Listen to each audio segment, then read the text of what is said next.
What is going on, everyone? Welcome back to the Full 90. We had a break from the channel due to the international fixtures, but we are back with Premier League Week 5 predictions, and I want to give a massive shout out before anything else to Tot and X, who left his comment, or her comment, I don't know the gender, I'm sorry, who left their comment on the Week 4 video with their predictions for the results of Week 4, and they did correctly predict the North London derby between Arsenal and Tottenham, so congratulations to Tot and X for you there, and thank you for all the support on the channel and the videos, and also to all of you for supporting the channel, because over the break of making videos we reached 5,000 subscribers, which is absolutely phenomenal. You know, 5,000 subscribers for Week 5 of the Premier League predictions, and it's been officially a year of doing the Full 90, because I believe my first ever Full 90 video was Week 6 predictions of 2018 to 2019 in the Premier League. So it's been a year now of doing all these prediction videos, and I don't intend to stop. I've listed out my recording schedule all the way up into Christmas based on when fixtures are and when I can make and release all different types of videos. So it's going to be super duper exciting. If you want to be shouted out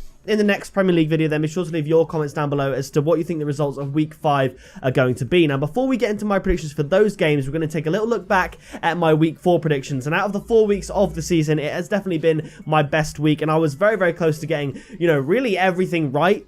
To a certain extent, you'll see where I'm coming from, because there were some upsets, there were some situations that maybe ended a different way they perhaps could have done. But anyway, kicking off in Week 4, Southampton versus Manchester United. I said that Man United would be able to win the game 2-1, and it was very close. They had 20 minutes against 10 men of Southampton, but still the game ended 1-1. So close, but not the right result there, to be honest. The next game, Chelsea versus Sheffield United. I predicted a 3-1 win to Chelsea, and when I got an alert on my phone that Chelsea went 3-0 up, I thought we'd be looking pretty good, but that goal was disallowed. I got the alert for that, and then Chelsea blew it, and it was a 2-2 draw. So another incorrect result, but not, I say not too far away. It was pretty far away in the end, but you get where I'm coming from with that. They did, at one point, I thought they were 3-0 up, so I was looking pretty good, but then it all went wrong for Chelsea and the Chelsea fans. The next game, Crystal Palace versus Aston Villa. I predicted a 2-1 win to Palace.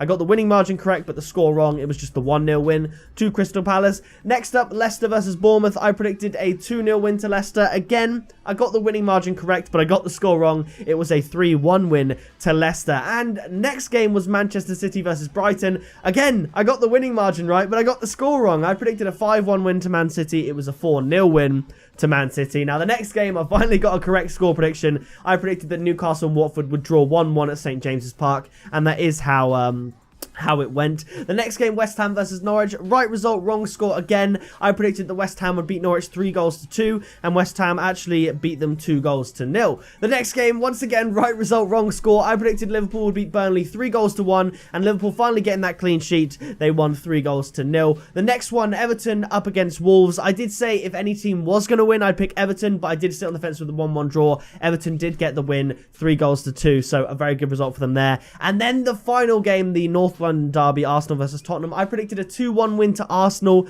but it was a 2-2 draw in the end. I think watching that, even though we were 2-0 down, Arsenal, I feel like Arsenal, they'll be kicking themselves more about the draw than Tottenham will. Tottenham will be happy with a point based on how the game went. I think Arsenal will feel like they should have taken all 3 points. So that is it for Week 4. Definitely my best week. You know, a lot of accurate predictions. So let's try and do the same thing coming back into Week 5. Kicking it off, we have Liverpool versus Newcastle. Now, Liverpool did finally get their first clean sheet before the international break, and Newcastle, they did draw 1-1 with Watford. I think given the start Watford had, Newcastle would have hoped to have done better. But I think this is going to be a very easy win for Liverpool. But I'm going to go with Newcastle to score as well. So I'm going to go with a 4-1 victory to Liverpool. The next game is Brighton versus Burnley. Now, Burnley have actually been doing all right this season, and Brighton started off a bit better than some people predicted. But I think as the season goes on, they will start to fall lower down the table. For this game, I know that Barnes has been in really good goal-scoring form, but also Brighton have been fairly solid at the back, performing, you know, pretty well over the first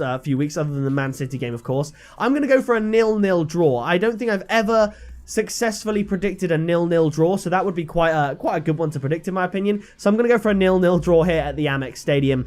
Coming up, we have Manchester United against Leicester, and do I think Man United are going to beat Leicester even at Old Trafford? To be honest, no. I think although Man United are part of the top 6 and Leicester aren't, I think if you were to liken Manchester United's squads to anyone else outside of the top 6, Leicester would come the closest. Leicester's squad really are good, and they are good enough to be in the top 6, and they are one of the unbeaten teams, and I'm predicting them not to get beaten here as well. I'm going to go for a draw a 2-2 at Old Trafford. A great game, but I just feel like Wan-Bissaka, there was something off about him the day that Man United played and lost against Crystal Palace, against his old club, and maybe the same thing will happen with Harry Maguire. It just won't work and he won't be able to beat his old club, and it'll be a 2-2 draw there between those two teams. The next game is Sheffield United versus Southampton, and honestly I think at Southampton's ground they would be able to get the edge over Sheffield United, but Sheffield have they've proven a lot of people wrong so far. They've had a really good start to the season. I think they're actually above Man United in the table based on, is it goal difference or by point? Maybe they're not. I'm just trying to remember things that I don't actually really remember.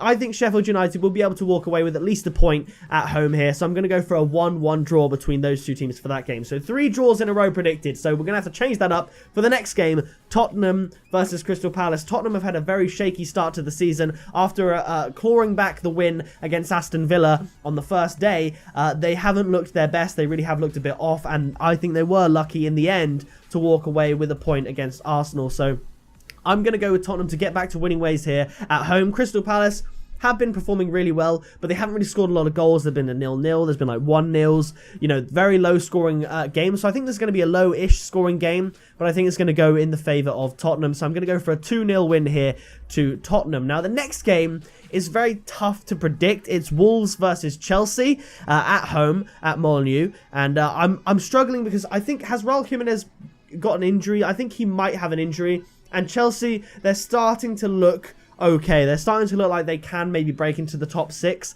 I don't know if they'll get top 4, but they are looking like they're scoring a few goals, and Wolves have been a bit shaky in the league. Obviously, they have the Europa League to worry about. I'm not sure when the first group stage game of the Europa League kicks off, probably soon after the Champions League, which is very, very soon. But Wolves have been struggling in the Premier League to really, I think, have they, I don't even know if they've won. I think they've drawn 3 and lost 1, their last one. So I'm going to go for them to struggle again, only because it's Chelsea, and they are going through a bit of a sticky patch. I like Wolves, but I think something tells me Chelsea are going to get the win. I don't know, actually. I think I'm going to stick with it, although it wouldn't surprise me if Wolves just did win at home. I think Chelsea are sort of looking up in form, and I think they've got a few players returning from injury as well. So I'm going to go for a 2-1 away win to Chelsea, but again, this could go either way. I genuinely think it could go either way. But I'm going to go for the 2-1 Chelsea win here. The next game is Norwich versus Man City. I feel like this is going to be a fairly easy game for Manchester City, and I won't delay any further. I'm just going to go for a 3-0 win. I don't think maybe Man City will score like 6 goals like I've expected them to score loads in previous fixtures. I think just a 3-0 win, which is a lot. It just doesn't sound like a lot anymore for Manchester City, which shows just how high the bar has been set, but I don't think Norwich are going to get anything from Manchester City, and I don't think they're even going to get a goal. If they do, it'd have to, obviously it'd have to be Pukki, wouldn't it, to step up to the plate, maybe get the one, like the Liverpool-Norwich game on the first day of the season. I think it's going to be very similar to that, but yeah, Manchester City to take home the 3 points, only 2 points behind Liverpool if that were to happen. Now, the next game is Bournemouth versus Everton. This is away for Everton at Bournemouth's ground, so I think it's going to be a lot tougher than if it were at Goodison Park. So I think it's going to be a very, very good game, and I think if Bournemouth can take the way they played against Manchester City at home a few weeks ago, then they really could make a good game out of it and potentially get a draw. But I think Everton finally, against Wolves, they managed to have some success going forward, which is something they were struggling with, and I think with that newfound confidence going forward, and Richarlison's looking actually a bit more clinical scoring goals this season than he did last season, I think Everton will be able to just edge Bournemouth away from home. So I'm going to go for a 2-1 win to Everton here. The next game is Watford, who I believe sacked Javi Garcia.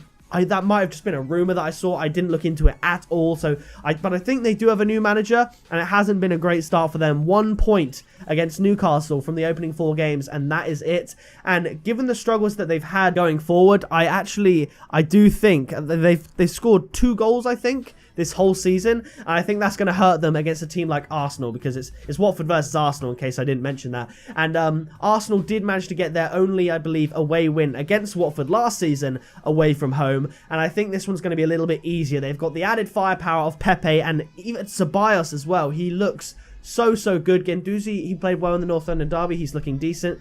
Xhaka, hopefully he's not going to get, red carded or something if he decides to play, but Arsenal are looking a little bit more structured at the back as well.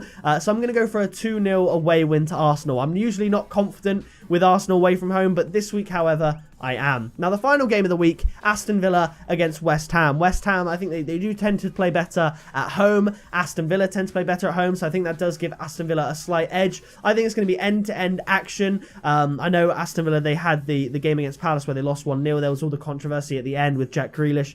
I think this is going to be a much more open game. West Ham love to attack. Haller is getting himself on the score sheet, scoring goals. Aston Villa's Wesley got on the score sheet as well, so I think it's going to be an end-to-end game, a very high-scoring game, and I'm going to go for a 2-2 stalemate. So that is going to do it for my Week 5 predictions. Be sure to leave a like on it, subscribe, and turn on the bell so you don't miss a video, because the next video is going to be the Champions League Game Week 1 predictions. So it's going to be exciting. Leave a like I said, and your scores down in the comments below for a chance to be featured in the Week 6 video. But that is going to do it for this video, and yeah, I'll see you in the next one very soon.